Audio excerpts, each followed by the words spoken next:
ആൾ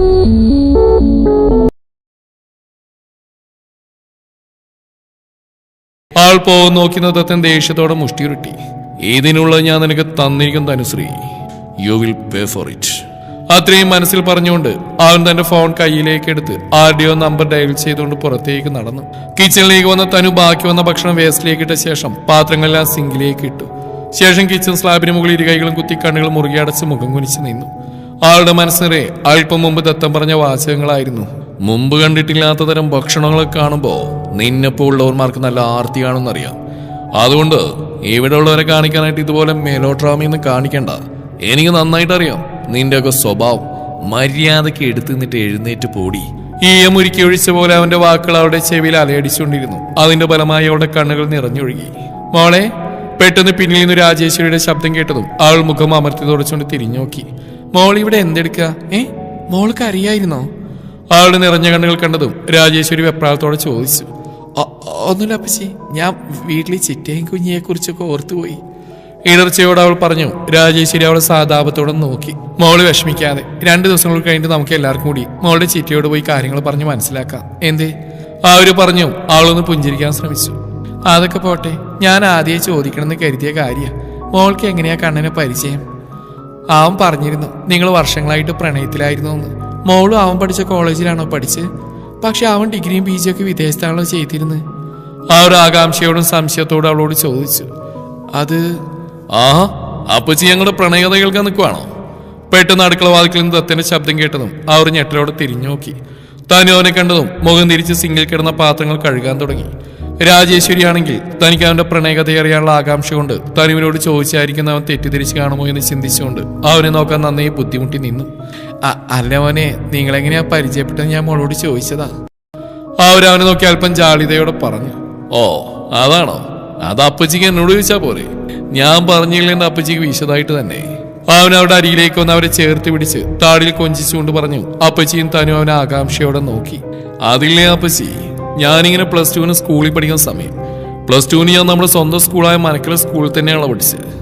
അവൻ പറഞ്ഞുകൊണ്ട് അവർ രണ്ടുപേരെ ഇടം കണ്ടിട്ട് നോക്കിയതും താൻ പറയുന്നത് ശ്രദ്ധിച്ച് കേട്ടുകൊണ്ട് നിൽക്കുന്നവരെയാണ് കണ്ടത്. അത് കണ്ടത് അവനെ കുസൃതിച്ചിരിയോടെ ബാക്കി പറയാൻ തുടങ്ങി. അങ്ങനെ അവിടെ +2 പഠിക്കുന്ന സമയത്താ ഞാൻ ആദ്യമായിട്ട് ഇവളെ കാണുന്നത്. അന്ന് ഇവള് 7-ലോ മറ്റോ ആയിരുന്നു. സ്കൂൾ യൂണിഫോമൊക്കെ ഇട്ട് മുടി ഇരുവശവും കെട്ടി വാലിട്ട് കണ്ണെഴുതി വലിയൊരു ബാഗും തോളിൽ തൂക്കി ചുറ്റുള്ളൊന്നും ശ്രദ്ധിക്കാതെ ബസ് ഇറങ്ങി നേരെ തന്നെ ക്ലാസ് റൂമിലേക്ക് മാത്രം നടന്നു പോകുന്ന ആ കുഞ്ഞിപ്പിടിനെ കണ്ടപ്പോൾ തന്നെ എന്റെ ഹൃദയം ലാപ്ടോപ്പ് എന്ന് വേഗത്തിൽ മിടിക്കാൻ തുടങ്ങി. അവൻ പറഞ്ഞുകൊണ്ടിരുന്നപ്പോഴേക്കും രാജേശ്വരി അവന്റെ കയ്യിൽ പതിയെന്ന് അടിച്ചു. ഡാടാ മതി നിന്റെ പ്രണയകഥ പറഞ്ഞ്, ഞാൻ നിന്റെ അപ്പച്ചിയാ, അത് മറക്കരുത് പൊന്നുമോൻ. ആറ് ഗൗരവത്തോടെ പറഞ്ഞു. അവരൊന്ന് ഇളിച്ചു കാണിച്ചു കൊടുത്തു. അത് പിന്നെ അപ്പച്ചി ചോദിച്ചപ്പോ ഞാനൊന്ന് വിശദീകരിച്ച് തന്നല്ലേ. അവൻ പറഞ്ഞു കേട്ട് അവരവനെ അടിപിടി നോക്കി. മോൻ അധികം വിശദീകരിക്കണ്ട, വിദേശത്ത് പഠിച്ച നീ മോളെ എവിടെ വെച്ച് കണ്ടാണ് പരിചയപ്പെട്ടെന്ന് അറിയാൻ വേണ്ടി ചോദിച്ചെന്നേ ഉള്ളൂ. പിന്നെ മോള് ജനിക്കുന്നതിന് മുന്നേ രാഘവേട്ട എടുത്ത കാര്യസ്ഥപ്പണി അവസാനിപ്പിച്ചിരുന്നു. അപ്പൊ ആ വഴിക്ക് നിങ്ങൾ പരിചയപ്പെടാൻ സാധ്യതയില്ല, അതാ ഞാൻ ചോദിച്ചത്. അവർ പറഞ്ഞു കേട്ട് അവനൊന്ന് പുഞ്ചിരിച്ചുകൊണ്ട് അവരെ ചേർത്ത് പിടിച്ചു. അപ്പോൾ തനുവിന്റെ മനസ്സിൽ സ്കൂൾ യൂണിഫോം ഇട്ട് മുടി ഇരുവശവും കെട്ടി വലിയൊരു ബാഗും തൂക്കി ചുറ്റുമുള്ളൊന്നും ശ്രദ്ധിക്കാതെ ബസ് ഇറങ്ങി നേരെ തന്നെ ക്ലാസ് റൂമിലേക്ക് മാത്രം നടന്നു പോകുന്ന ഒരു കുഞ്ഞിപ്പെണ്ണിന്റെ മുഖമായിരുന്നു. ആൾക്ക് തന്നെ മുഖമായിരുന്നു എന്ന് ആ നിമിഷം അവൾ ഞെട്ടലോടെയോ അത്ഭുതത്തോടെയോ ഓർത്തു നിന്നുപോയി. കിച്ചന് പിന്നിലെ വിശാലമായ പറമ്പിന് സമീപമുള്ള ചെറിയ തിട്ടയിൽ കയറി ദൂരെയുള്ള കാഴ്ചകളിലേക്ക് കണ്ണുകൾ നട്ടിരിക്കാനും തനു. എന്തിലോ ശ്രദ്ധ കേന്ദ്രീകരിച്ചുള്ള അവിടെ ആ ഇരിപ്പ് കാണുമ്പോൾ തന്നെ അറിയാം അവളുടെ മനസ്സ് ഇവിടെയൊന്നും അല്ലെന്ന്. ആ സമയം അവളുടെ മനസ്സിൽ നിറയെ അവളുടെ ചിറ്റയും കുഞ്ഞിയും മാത്രമേ ഉണ്ടായിരുന്നുള്ളൂ. കാരണം അവരോടൊന്ന് സംസാരിച്ചിട്ട് ഇന്നേക്ക് 2ാം ദിവസമാണ്. അവളുടെ കണ്ണുകൾ നിറഞ്ഞൊഴുകി. കയ്യിലിരുന്ന ഫോണിലൂടെ അവൾ വീണ്ടും ചിറ്റയെ കോൾ ചെയ്തുകൊണ്ടിരുന്നു. ഒന്ന് ഫോൺ എടുക്കുക ചിറ്റ്, അവളുടെ മനസ്സ് മന്ത്രിച്ചുകൊണ്ടിരുന്നു. അതോടൊപ്പം കൈവിരലുകൾ വീണ്ടും കോൾ ബട്ടണിൽ അമർന്നു. രാവിലെ കുഞ്ഞിക്ക് വേണ്ട കാര്യങ്ങളെല്ലാം ചെയ്ത് വീട്ടുകാര്യങ്ങൾ കഴിഞ്ഞ് ജോലിക്ക് പോകാനായി തയ്യാറാവുകയായിരുന്നു രേവതി. ചിറ്റേ. പെട്ടെന്ന് കുഞ്ഞുവിന്റെ ശബ്ദം കേട്ടത് രേവതി പെട്ടെന്ന് അവിടെ മുറിയിലേക്ക് ഓടി. എന്താ കുഞ്ഞു, എന്തേലും വേണോ? ആത്തേക്ക് കയറി രേവതി വെപ്രാളത്തോടെ അവിടെ അരിയിലേക്ക് കയറിക്കൊണ്ട് ചോദിച്ചു. ഒന്നും വേണ്ട ചിറ്റേ, ഞാൻ ചേച്ചി വിളിച്ചെന്നറിയാൻ വേണ്ടി ചിറ്റയെ വിളിച്ചതാ. അവൾ പറഞ്ഞ രേവതിയുടെ മുഖം മങ്ങി. അവർ കയ്യിലിരുന്ന ഫോണിൽ മുറുകെ പിടിച്ചു. സൈലന്റിലിട്ടിരിക്കുന്ന ആ ഫോണിൽ അപ്പോഴും തനുവിന്റെ കോള് വന്നുകൊണ്ടിരുന്നു. പലവട്ടം അവിടെ കോള് വന്നുകൊണ്ടിരുന്നപ്പോൾ താനാണ് സൈലന്റിലിട്ട്. എന്തുകൊണ്ടോ അവളോട് സംസാരിക്കാൻ തോന്നുന്നുണ്ടായിരുന്നില്ല. ചിലപ്പോൾ അവൾ ചെയ്ത തെറ്റ് അത്രത്തോളം തന്നെ തകർത്തുകൊണ്ടാവാം. അവരോരോന്ന് ഓർത്തുകൊണ്ടിരുന്നു. ചിറ്റ, ഞാൻ ചോദിച്ചു കേട്ടില്ലേ? പെട്ടെന്ന് കുഞ്ഞുവിന്റെ ശബ്ദം കേട്ടതും അവർ ഞെട്ടലോടെ അവളെ നോക്കി. എന്താ മോളെ? അവർ പതർച്ചയോടെ ചോദിച്ചു. ചിറ്റ് ഇത് എന്താലോചിച്ചോണ്ടിരിക്കുക? ഞാൻ എത്ര നേരമായിട്ട് ചോദിക്കണു? ആൾ പരിഭവത്തോടെ പറഞ്ഞു. അവരൊന്ന് പുഞ്ചിരിച്ചു. ചിറ്റ വേറെന്താ ആലോചിച്ചോണ്ടിരുന്ന മോളെ? പിന്നെ ചേച്ചി രാവിലെ വിളിച്ചിരുന്നു. ജോലി കയറിയതല്ലേ ഉള്ളൂ, അതുകൊണ്ട് എപ്പോഴും വിളിക്കാൻ പറ്റില്ലെന്ന് പറഞ്ഞു. സമയം കിട്ടുമ്പോൾ ചേച്ചിനെ വിളിക്കും, അപ്പൊ മോൾക്ക് തരാട്ടോ. രേവതി അവളുടെ കവിളിലും തലോടിക്കൊണ്ട് പറഞ്ഞു. അത് കേട്ട് അവളുടെ മുഖമൊന്നും മങ്ങിയെങ്കിലും അവളത് പുറമേ കാണിക്കാതെ അവരെ നോക്കിയൊന്ന് പുഞ്ചിരിച്ചു. എന്നാ മോളിവിടെ ഇരിക്കും, ചിറ്റ പോയിട്ട് വരാം. പിന്നെ എഴുന്നേറ്റ് നടക്കുകയൊന്നും ചെയ്യരുത് കേട്ടോ. ബാത്റൂമിൽ പോകാൻ മാത്രം എഴുന്നേറ്റാ മതി. ഭക്ഷണം എല്ലാം ചിറ്റ ഇവിടെ കൊണ്ടുവച്ചേക്കാം. പോവാനെ എഴുന്നേറ്റ ശേഷം സാരിയുടെ പ്ലീറ്റ് നേരിടുന്നതിനിടയിൽ അവർ പറഞ്ഞു. അതിനവളൊന്ന് മൂളിയ ശേഷം അവളുടെ നെറുകയിലൊന്ന് മുത്തിക്കൊണ്ട് ബാഗ് എടുത്ത് പുറത്തേക്ക് ഇറങ്ങി. ആ സമയമാണ് അവരുടെ കയ്യിൽ നിന്ന് ഫോണിലേക്ക് വീണ്ടും തനുവിന്റെ കോള് വന്ന്. ഒരു നിമിഷം ആലോചിച്ച ശേഷം അവർ ആ കോൾ അറ്റൻഡ് ചെയ്ത് ചെവിയിലേക്ക് വെച്ചു. ഹലോ. ഇടർച്ചയോട് അവർ ഹലോ പറഞ്ഞു. മറുവശം എന്ന തനുവിന്റെ കണ്ണുകൾ നിറഞ്ഞൊഴുകി. ചിറ്റ, ഞാൻ കരഞ്ഞു പോയിരുന്നവൾ എന്താണ് പറയേണ്ടെന്നറിയാതെ അവൾ കൈയെടുത്ത് വായ പൊത്തി പിടിച്ചുകൊണ്ട് കരച്ചിലടക്കി. ഒരു നിമിഷം അവളുടെ കരച്ചിലിന്റെ ശബ്ദം കേട്ട് അവരുടെ കണ്ണുകൾ ഈറനായി.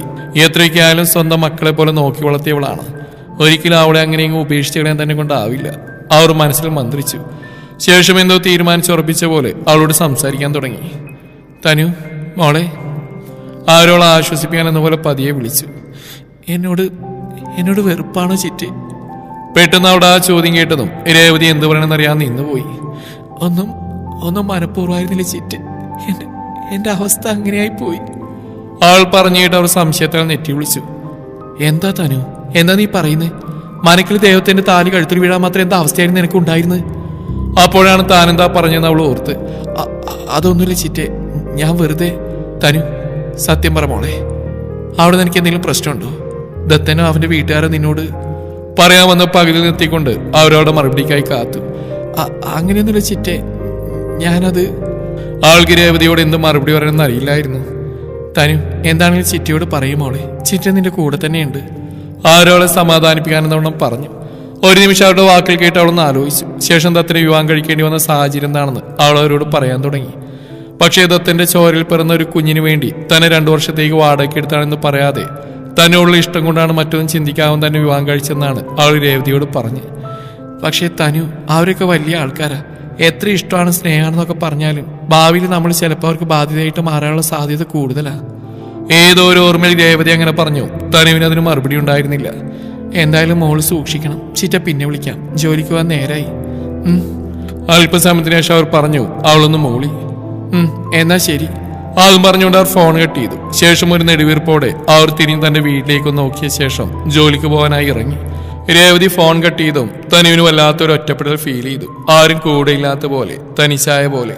സങ്കടം കൊണ്ട് അവിടെ നെഞ്ചി വിങ്ങി. ആൾ മുട്ടുകാലിൽ മുഖം അമർത്തി വെച്ചുകൊണ്ട് ആ തിട്ടയിൽ കൂനിക്കൂടിയിരുന്നു. എത്ര സമയം അങ്ങനെ ഇരുന്നു എന്നറിയില്ല. എപ്പോഴും അവളുടെ കണ്ണുകൾ പതിയെ അടഞ്ഞു വന്നു. പെട്ടെന്ന് ആരുടെയോ ശബ്ദം കേട്ടത് അവൾ ഞെട്ടിലോടെ തിരിഞ്ഞു നോക്കി. മുന്നിൽ രൗദ്രഭാഗത്ത് നിൽക്കുന്ന ശ്രീദേവിയെ കണ്ടതും അവൾ ഒരു പതർച്ചയോടെ പതിയെ എഴുന്നേറ്റ് നിന്നു. ഓ കേട്ടില്ല, അമ്മ ഇവിടെ ഇരുന്ന് സ്വപ്നം കാണിയായിരുന്നോ? ആ ഒരു പുച്ഛത്തോടെ ചോദിച്ചു. അവൾ അതിന് മറുപടി അറിയാതെ തലകുനിച്ച് നിന്നു. എന്താടി ജോലിയൊന്നും ചെയ്യാൻ ഇവിടെ ഇങ്ങനെ തിന്നും കുടിച്ച് സുഖസുഷുപ്തിൽ കഴിയാന്ന് വല്ല ധാരണയുണ്ട് തമ്പുരാട്ടിക്ക്? ആ ഒരാൾ നോക്കി പരിഹാസത്തോടെ പറഞ്ഞു. അവളുടെ കണ്ണുകൾ നിറഞ്ഞു. ഞാൻ എന്താ ചെയ്യേണ്ടത്? അവളുടെ മുഖത്തേക്ക് നോക്കാതെ പതിയെ ചോദിച്ചു. ഒരു വീടാവുമ്പോ എന്തൊക്കെ ജോലി ഉണ്ടാവുന്ന അറിയില്ല നിനക്ക്? പോയി അടുക്കളയിൽ ഉച്ചക്കുള്ള പണി തീർക്ക്. ആറ് ഗൗരവത്തോടെ പറഞ്ഞു. അവളൊന്ന് തലയാട്ടിക്കൊണ്ട് കിച്ചണിലേക്ക് നടന്നു. ഒരു നിമിഷം അവൾ പോകുന്നത് നോക്കിയതിനു ശേഷം അവര് നെടുവീർപ്പോടെ തിരിഞ്ഞു നടന്നു. എന്തായാലും അത് വേണ്ടായിരുന്നു ദേവി. ഇപ്പൊ തന്നെ നമ്മുടെ മോൻ ആവശ്യത്തിലധികം അതിനെ ദ്രോഹിക്കുന്നുണ്ട്. ശരിയാ, അതിന്റെ കുടുംബക്കാർ നമ്മളോട് തെറ്റ് ചെയ്തു, അതും പൊറുക്കാനാവാത്ത തെറ്റ്. പക്ഷെ അതിനാ കുഞ്ഞെന്ത് കഴിച്ചു? ഇനി നമ്മൾ അതിനെ ഇവിടെ ഇട്ടിങ്ങനെ ദ്രോഹിച്ചുകൊണ്ട് തന്നെ നമുക്ക് നഷ്ടപ്പെട്ടൊക്കെ തിരിച്ചു കിട്ടുമോ? തനുവിനെ കൊണ്ട് ശ്രീദേവി അടുക്കളയിലെ ജോലികൾ ചെയ്യിക്കുന്നുണ്ടെന്നറിഞ്ഞു രാജശേഖർ അവരോടായി പറഞ്ഞു. അവളെ ഇവിടെ ഇട്ട് കഷ്ടപ്പെടുത്താനല്ല രാജേട്ടാ, ഞാൻ അവളോട് ജോലി ചെയ്യാൻ പറഞ്ഞു. പിന്നെ അവർ പറഞ്ഞിട്ട് അയാൾ സംശയത്തോടെ ചോദിച്ചു. അങ്ങനെയെങ്കിലും അത് ഇവിടുന്ന് രക്ഷപ്പെട്ടു പോയിക്കോട്ടെ, അല്ലെങ്കിൽ ചിലപ്പോ നമ്മുടെ മോനെ അതിനെ കൊല്ലാൻ പോലും മടിക്കില്ല. നീ എന്തൊക്കെയാ ദേവി പറയുന്നേ? അവർ പറയുന്നത് എന്താണെന്ന് മനസ്സിലാവാതെ അയാൾ നെറ്റി വിളിച്ചു. ഞാൻ കാര്യമായിട്ട് തന്നെയാ രാജേട്ടാ പറഞ്ഞ്. എനിക്ക് അവളോട് ദേഷ്യമുണ്ട്. അവളുടെ ചിറ്റ നമ്മളോട് ചെയ്തു വെച്ച് നോക്കുമ്പോൾ എനിക്ക് അവളോട് തീർത്താ തീരാത്ത പക തന്നെയുണ്ട്. പക്ഷെ അതിന്റെ പേരിൽ അവളെ ഇവിടെ ഇട്ട് ദ്രോഹിക്കുന്ന കണ്ടുകൊണ്ടിരിക്കാൻ എനിക്ക് കഴിയില്ല. എനിക്കെന്നല്ല, എന്നെ പോലെയുള്ള ഒരു സ്ത്രീക്കും കഴിയില്ല. ഇന്നലെ തന്നെ നമ്മുടെ മോനാ കൊച്ചിനെ കൊല്ലാക്കൊല ചെയ്തു. മറ്റാർക്ക് മനസ്സിലായില്ലെങ്കിലും എനിക്കത് മനസ്സിലാവും. കാരണം ഞാനും അവളെ പോലെ സ്ത്രീയല്ലേ. അവളുടെ ദേഹത്തെ പാടുകളും മറ്റും കാണുമ്പോഴത്തേനും അതെങ്ങനെ സംഭവിച്ചു എന്ന് മനസ്സിലാക്കാൻ ദിവ്യദൃഷ്ടിയൊന്നും വേണ്ടല്ലോ. ആർ പറഞ്ഞു കേട്ട് രാജശേഖരൻ പകപ്പോടെ അവരെ നോക്കി. താൻ എന്തൊക്കെയാ ദേവി പറയുന്നേ? നമ്മുടെ മോനാ കുഞ്ഞിനെ? അയാൾ വിശ്വസിക്കാൻ കഴിയാത്ത പോലെ വീണ്ടും ചോദിച്ചു. അതിന് മറുപടിയായി അവരൊന്ന് മൂളിയതേ ഉള്ളൂ. രാജിക്ക് മനസ്സിലായോ? അയാൾ മുഖമൊന്ന് അമർത്തി തുടച്ചിട്ട് ചോദിച്ചു. ഇല്ലാന്നാ തോന്നുന്നു. ഇനി മനസ്സിലായ തന്നെ ആ പാടുകൾ കണ്ടാലും അവൾക്ക് മറ്റൊന്നും തോന്നില്ല. തന്റെ ഭാര്യയുടെ ഒരു ഭർത്താവിന് തോന്നുന്ന സ്നേഹപ്രകടനം അത്രേ ചിന്തിക്കും. കാരണം അവളുടെ കണ്ണിൽ നമ്മുടെ മോൻ അവളോട് ദിവ്യ പ്രണയാണല്ലോ. ആർ പറഞ്ഞു കേട്ട് അയാൾ എന്ത് പറയണമെന്നറിയാതെ ഒരു നിമിഷം നിന്നുപോയി. പക്ഷേടോ, താൻ അതിനിവിടെ ഇട്ട് ഇങ്ങനെ കഷ്ടപ്പെടുത്തിയാൽ തന്നെ അത് ഇവിടുന്ന് ഇറങ്ങിപ്പോകുന്ന എനിക്ക് തോന്നുന്നുണ്ടോ? അവളുടെ അനിയത്തിയുടെ ചികിത്സക്കായിട്ട് നമ്മുടെ മോൻ്റെ കയ്യിൽ നിന്ന് അവൾ പണം വാങ്ങിയിട്ടുണ്ട്. അപ്പൊ പിന്നെ അത് കൊടുത്തു തീർക്കാതെ അല്ലെങ്കിൽ അവൻ പറഞ്ഞ കാര്യം ചെയ്ത് അവൾക്ക് ഇവിടുന്ന് ഇങ്ങോട്ട് പോകാൻ സാധിക്കില്ലല്ലോ. അയാൾ പറഞ്ഞു. അവരയാളൊന്ന് നോക്കി. എനിക്കറിയില്ല രാജേട്ടൻ എന്താ ചെയ്യേണ്ടതെന്ന്. ആരുടെയും ശാപം എന്റെ മോന്റെ തലയിൽ വീഴരുത്. അതെനിക്ക് നിർബന്ധം. അതിന് അവൾ ഇവിടുന്ന് പോകുക തന്നെ വേണം. അതിനുവേണ്ടി എന്നെ കൊണ്ട് ചെയ്യാൻ പറ്റുന്ന എല്ലാം ഞാൻ ചെയ്യും. ഉറച്ച ശബ്ദത്തിൽ അവർ പറഞ്ഞു. ഇനി എന്ത് ചെയ്യണമെന്നറിയാതെ അയാൾ ഒരു നിമിഷം നിന്നുപോയി. തനു! മുറിയിലും ആളിലും ഒന്നും തനുവിനെ കാണാതെ അന്വേഷിച്ചിടക്കിയായിരുന്നു രാജേശ്വരി. ഈ കുട്ടി ഇത് എവിടെ പോയി?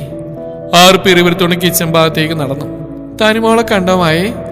അടുക്കളയിലേക്ക് കടന്നു വന്ന് ജോലിക്കാരോട് ചോദിച്ചുകൊണ്ട് ആർ മുഖമുയർത്തിയതും അവിടുന്ന് ജോലി ചെയ്യുന്ന തനുവിനെ കണ്ട് രാജേശ്വരി ഒന്ന് പകച്ചു. മോളെ, നീ എന്തേ ചെയ്യുന്നേ? ആദ്യത്തെ പകപ്പ് മാറിയതും ആർ വേഗം തനുവിന്റെ അരികിലേക്ക് വന്നോണ്ട് ചോദിച്ചു. അതപ്പച്ചി, ഞാനിവിടെ. ആൾ വെപ്രാളത്തോടെ എന്തൊക്കെയോ പറയാൻ ശ്രമിച്ചു. നിന്നോട് ആരാ തന്നെ ഈ ജോലികളൊക്കെ ചെയ്യാൻ പറഞ്ഞേ? ആ സമയം അവരുടെ മുഖത്ത് വല്ലാത്ത ഗൗരവം നിറഞ്ഞിരുന്നു. അതപ്പച്ചി, ആരും പറഞ്ഞില്ല, ഞാൻ സ്വയം ചെയ്ത. ആൾ വെപ്രാളത്തോടെ പറഞ്ഞു. അങ്ങനെ നീ ഇവിടെ ഒന്നും സ്വയം ചെയ്യേണ്ട ആവശ്യമില്ല തനു. അതിനൊക്കെ അവിടെ ഒരുപാട് ജോലിക്കാരുണ്ട്. നീ ദത്തന്റെ കാര്യം മാത്രം നോക്കിയാൽ മതി. മനസ്സിലായല്ലോ? ശ്രീദേവിയുടെ വാക്കുകൾ കേട്ടിട്ടാണ് അവൾ ഈ ജോലികളെല്ലാം ചെയ്യുന്നതെന്ന് മനസ്സിലായെങ്കിലും അവരത് പുറമേ കാണിക്കാതെ അവളോടായി പറഞ്ഞു. അതിന് മറുപടിയായി അവളൊന്ന് മൂളിയതേ ഉള്ളൂ. വായന്റെ കൂടെ. ആരവിടെ കയ്യും പിടിച്ചുകൊണ്ട് പുറത്തേക്ക് നടക്കാൻ തുടങ്ങി. പെട്ടെന്ന് ശ്രീദേവി അങ്ങോട്ടേക്ക് വന്നു. എന്താ ഇവിടെ? ശ്രീദേവിയുടെ ശബ്ദം കേട്ടോ തനു പേടിയോടെ അവിടെ തന്നെ പതുങ്ങി നിന്നു. എന്താ രാജി, എന്താ അവിടെ പ്രശ്നം? തനുവിന്റെ കയ്യിൽ പിടിച്ചുകൊണ്ട് പുറത്തേക്ക് നടക്കാൻ തുടങ്ങുന്ന രാജേശ്വരിയെ നോക്കി അവർ ചോദിച്ചു. അതൊന്നുമില്ല എടുത്തി, ഞാൻ തനുവിനെയും കൂട്ടിക്കൊണ്ടൊന്ന് പുറത്തേക്ക് പോവാ. ശ്രീദേവി നോക്കിയൊന്ന് കടുപ്പിച്ച് പറഞ്ഞുകൊണ്ട് രാജേശ്വരി തനുവിന്റെ കൈയും പിടിച്ച് പുറത്തേക്ക് നടക്കാൻ തുടങ്ങിയതും ശ്രീദേവി അവരെ പിന്നിൽ നിന്ന് വിളിച്ചു. രാജി, നീ ഇപ്പൊ ഇവിടെയും കൊണ്ട് എങ്ങോട്ട് പോവാ? അവരുടെ അരികിലേക്ക് വന്നുകൊണ്ട് അവർ ചോദിച്ചു.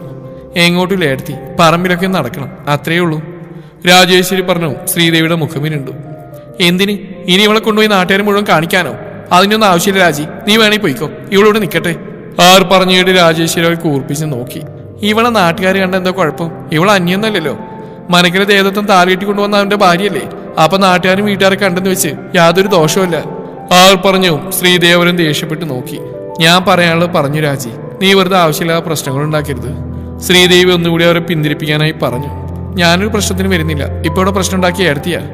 രാജേശ്വരി വിട്ടുകൊടുക്കാ പറഞ്ഞു. ഞാനെന്ത് പ്രശ്നം ഉണ്ടാക്കിയത്? എന്ത് പ്രശ്നം ഉണ്ടാക്കിയെന്നോ? ഏടത്തി എന്തിനാ തനുവിനെ കൊണ്ട് ഇവിടുത്തെ പണികളെല്ലാം ചെയ്യിപ്പിക്കുന്നത്?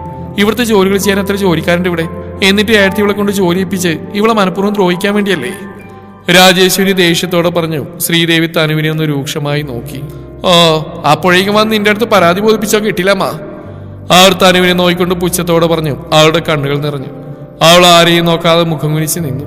എന്നോട് ആരും ഒന്നും പറഞ്ഞില്ല. ഏടത്തിനി ആ കുറ്റം അവളുടെ തലയിൽ കെട്ടിവെക്കാൻ നോക്കണ്ട. അല്ലെങ്കിൽ തന്നെ ഇവിടെ നടക്കി നോക്കണ്ട. മനസ്സിലാവാതിരിക്കാൻ ഞാൻ കൊച്ചുകുഞ്ഞൊന്നല്ലോ. ശ്രീദേവി നോക്കി രാജേശ്വരി പറഞ്ഞു. നിന്നോട് തർക്കിക്കാൻ ഞാനില്ല രാജി. തൽക്കാലം ഇവിടെ എങ്ങോട്ട് കൊണ്ടുപോകണ്ടെന്ന് ഞാൻ പറയുന്നുള്ളൂ. അവരൊരു അനുരഞ്ജനത്തിനെന്ന പോലെ പറഞ്ഞു. ഇവിടെ നിർത്തിയിട്ട് എന്തിനാ? ഏടത്തിക്ക് ഇവിടെ കൊണ്ട് ഇവിടെയുള്ള പണികളാൻ ചെയ്യിക്കാനല്ലേ? എന്തായാലും അത് ഞാൻ സമ്മതിക്കില്ല. രാജേശ്വരി വാശിയോടെ പറഞ്ഞുകൊണ്ട് അവളെ കൈപ്പിടിച്ച് പുറത്തേക്ക് നടക്കാൻ തുടങ്ങി. ഓ, ഞാനൊന്നും പറയുന്നില്ല. പിന്നെ ഒരു വീടാകുമ്പോൾ അവിടെ ഇഷ്ടംപോലെ ജോലികളൊക്കെ കാണും. അതൊക്കെ ചെയ്തെന്ന് വെച്ച് കയ്യിൽ വളയൊന്നും ഊരിപ്പോവില്ല.